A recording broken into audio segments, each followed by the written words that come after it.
Good morning, everybody. Get myself off mute. Hope you're doing well today. What are we on, the 16th? 16th, a beautiful Monday. Going to talk about how to find our customers. Some of this stuff might be new to you. Some of it might be old hat. What kind of customers are you looking for? Let me know in the chat. What's your business? Let's use this as an opportunity to get some community support here from the Southwestern Community College. Director Marnie Harris, she is hosting today's webinar. Some of you might be coming from other locations, but what we're dealing with here today is we're dealing with the topic of where are they? Do you ever get tired of asking that question? It's something that I hear myself say a lot. What about you? Where are your customers? Who's your best customer at this point? Which one can you think in your mind?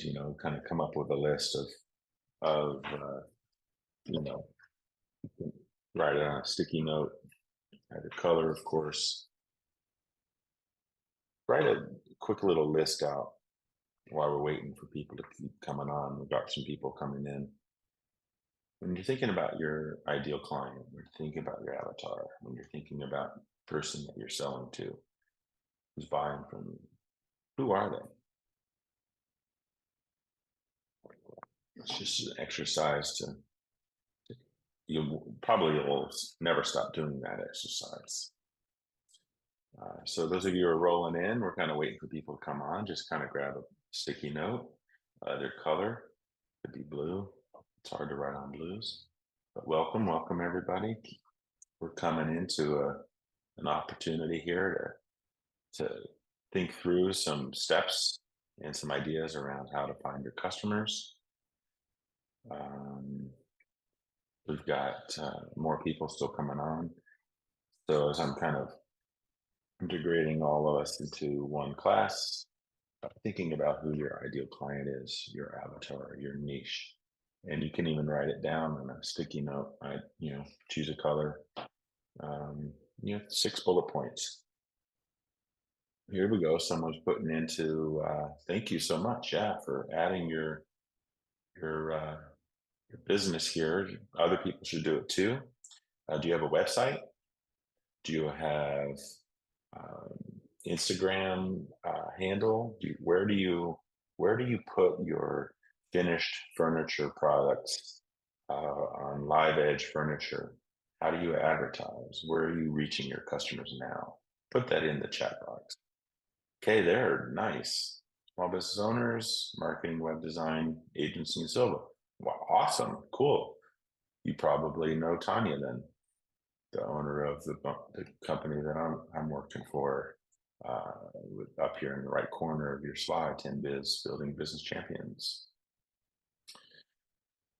Facebook, Instagram, no website. Okay, so you're with your Facebook and your Instagram. Here I am, I'm having a dialogue with the chat box right now, folks, as we're settling in, and you're thinking about who your ideal clients are.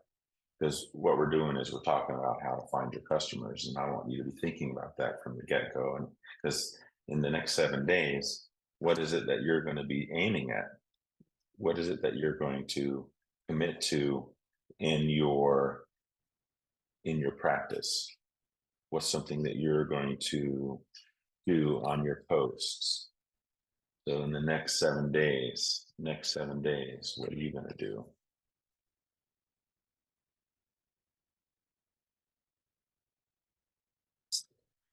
We have folks coming in, and we are at our time. So I'm going to go, and we're just going to, hopefully people will catch on.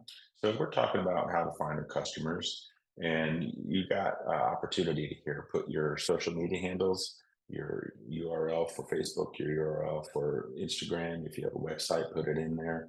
If you have a street address, put it in there. Put your marketing materials in the chat box today. And if you're learning, listen to what I'm saying, and this is going to be good for you, okay? So we have various ranges of people who take these online webinars. I know for me, 7 years ago when I was taking them, I was really focusing on having as much information as I could about how to start a business, what to do with it, where did I need to go. I took small business courses all over the place. I was interacting with people. I was doing my due diligence, and so the Small Business Center Network is one of those places that you can identify and maximize connections. So in this chat box, you should really be taking advantage of putting whatever you have for your business in it. Um, it's an opportunity for you to think about the Small Business Center network in your area. Not everybody's coming from the Southwestern Community College area with, Silva and Western North Carolina, Jackson County, Haywood County, Buncombe County, all those counties pushed up into the mountains. Um, you know, People know of you because of word of mouth. It's the same thing in any business situation. No cost confidential counseling center, small business center. If you have questions, if you have curiosities, if you're stuck, if you want to engage in someone who has your back, go to the website, go to the community colleges near you, log in, find their counseling session login process, and do it. Get a free counseling session. Seminars and webinars like this, you got folks who are working at your benefit, give you information. Referrals, what I'm doing with the chat box. If you know somebody and you see their information here in the chat, like this hustlelaunch.com, go to it, open it, put it on your web browser, save it.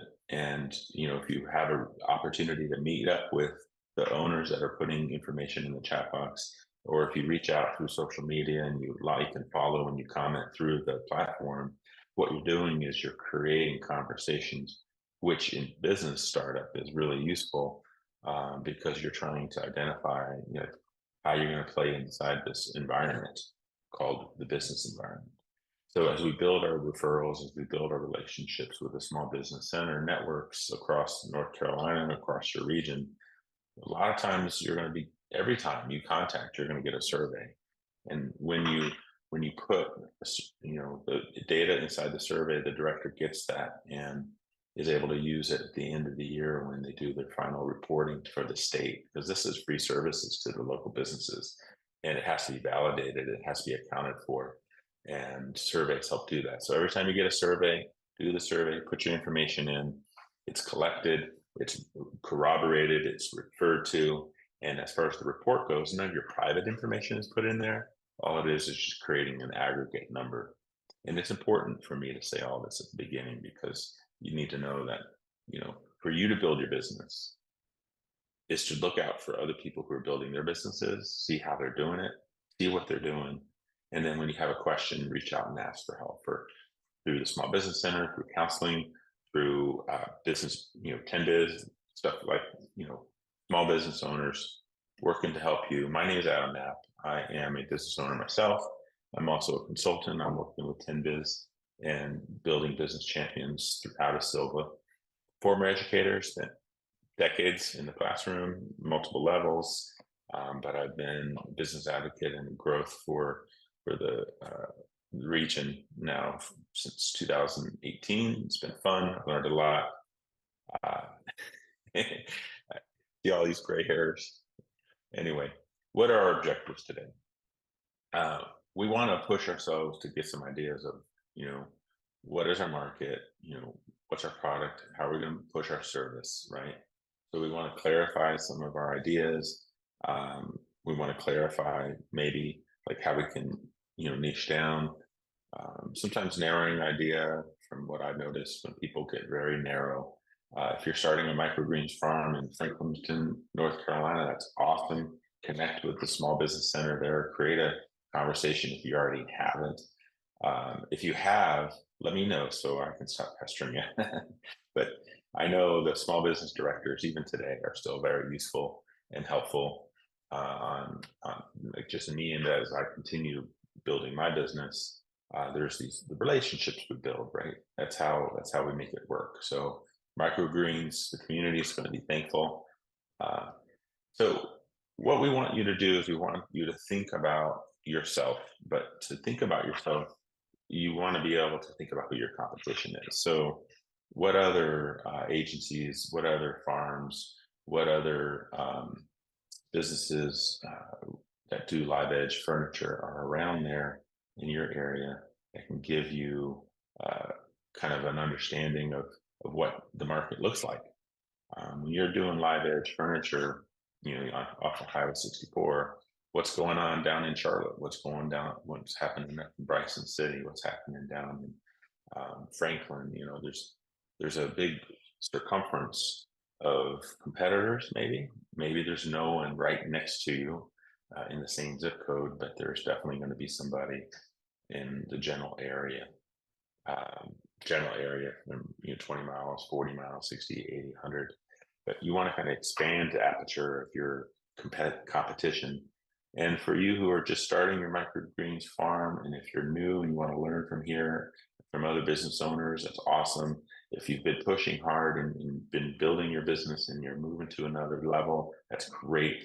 We still need to keep doing our research practices and keep learning, because one of the things I've learned about small business development is it's like a small little master's degree, or even if you go really hardcore, it could even become like a PhD or something.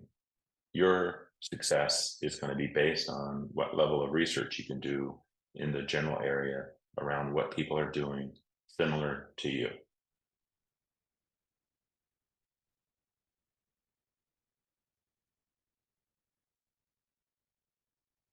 Because that's where the customers are looking also. And you want to get an idea of what they're looking at. And when you're starting out, you're looking at prices, you're looking at their labeling, you're looking at the logos, you're looking at the relationships, you're looking at their social media. Hopefully, when you go and you do competitive analysis for your business plan, you start recognizing, first off, you're not required, but you highly suggested to do 3 competitors. Research 3 competitors, get an idea who they are, and everything about them.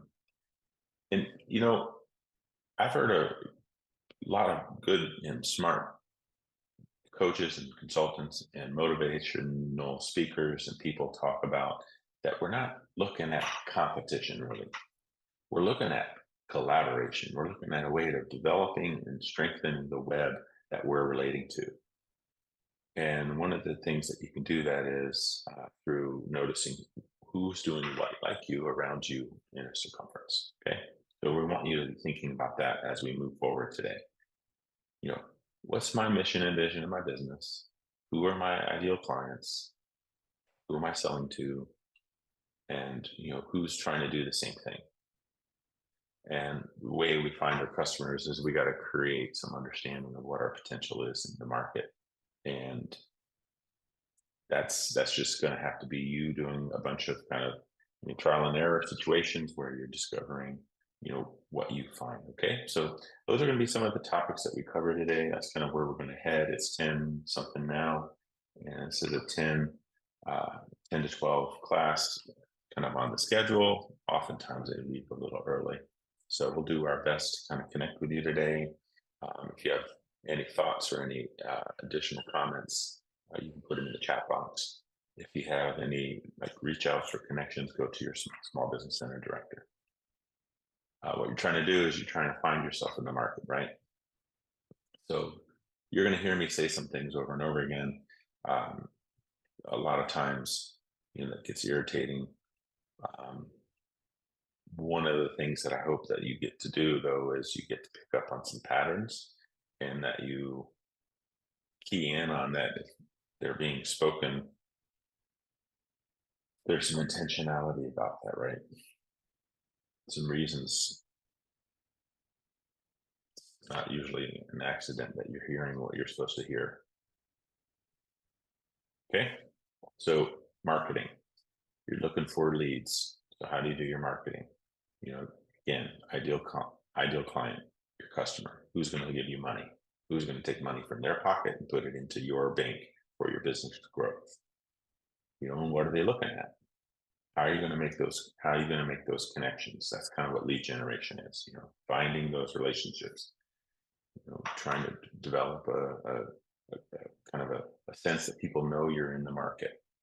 That's where your social media campaigns come in. That's where your pictures on Instagram or even Pinterest, if you're selling products or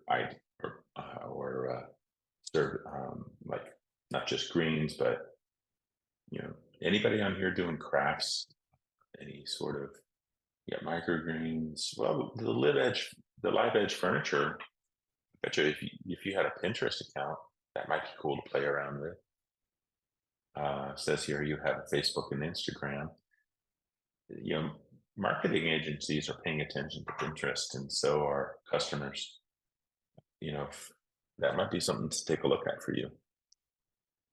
So as you're developing those relationships and you're developing this kind of a weaving into the community, whatever the aperture is of growth or reach out that you have, is with live edge wood furniture. I bet you get people, you probably from Atlanta, I would imagine, come up into the mountains to get some Appalachian furniture, or to get something that's really unique, especially since you're advertising where do you have a storefront? How do people find? So you have the wood shop off of Highway 64. Okay, and is that like a come on in, welcome anytime, or do you set appointments? No storefront. Is the workshop available for customers? Okay, cool, good. All right, nice, awesome. That's awesome. That's so cool. And that's a fun process for you, right? I bet you've got a pretty good read on who comes into the store and who buys. You could probably describe on just one sticky note, uh, you know, 10 characteristics of the common customer that buy your upper level product, your mid level product, and your lower level product. You choose what those tiers are, but you can most likely describe each one of those characteristics, right?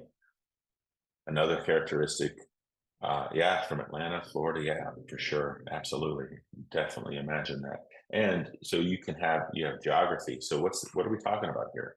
We're talking about demographics.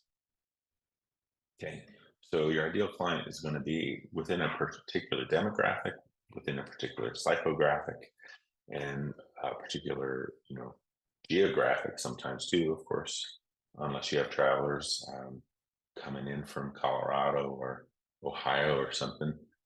Where do people come from?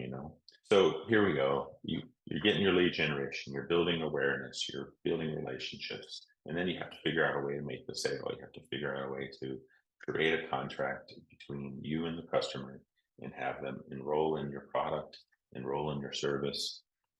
Enrollment, basically buy, commit.